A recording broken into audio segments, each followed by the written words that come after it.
I'm Chris. I'm an anthropologist. I'm working on my PhD at the University of Washington. No one model could ever encapsulate the tremendous amount of diversity in Brazil throughout its history and up till now.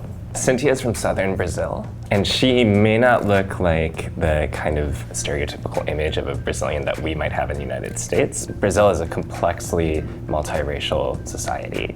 Brazil is famous for having beautiful women. It has sort of a reputation for that. But it also has a really long history of global exports. That's one way we've always come to look at Brazil outside of Brazil. So one thing we did was follow the history of macroeconomic production.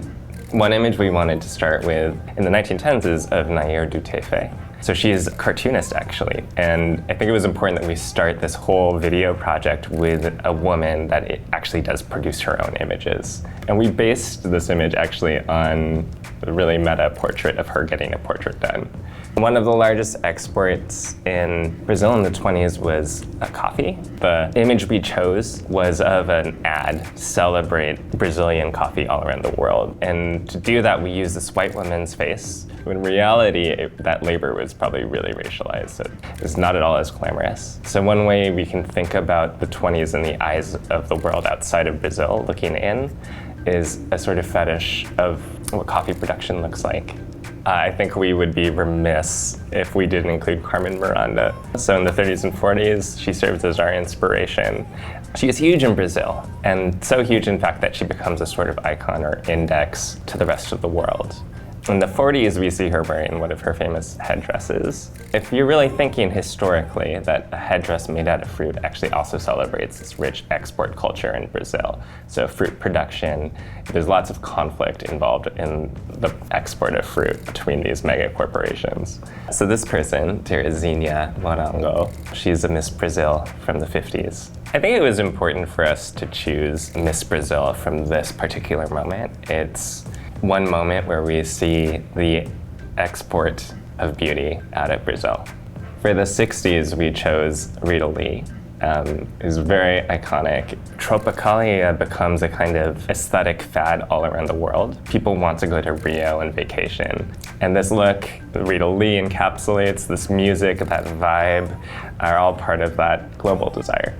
And in the 70s, we chose Silvinia. She is this musician. We wanted to continue thinking about how impactful music and its associated aesthetics were. Okay, well, we chose a fashion magazine look for the 80s, just to index the fact that as the global market is integrating, the Brazilian market for cosmetics and beauty goods and other luxury goods is actually opening up to the rest of the world. The 90s look is based on Xuxa. She is a singer, she was an actress. All of the Brazilians that we talked to said that we could not do this video without at least representing Xuxa in some way.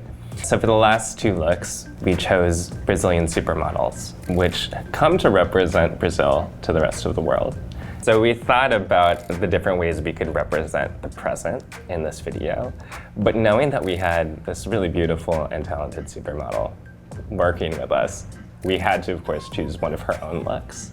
I think that's the most honest thing we can do, is ask our model to be herself at the very end.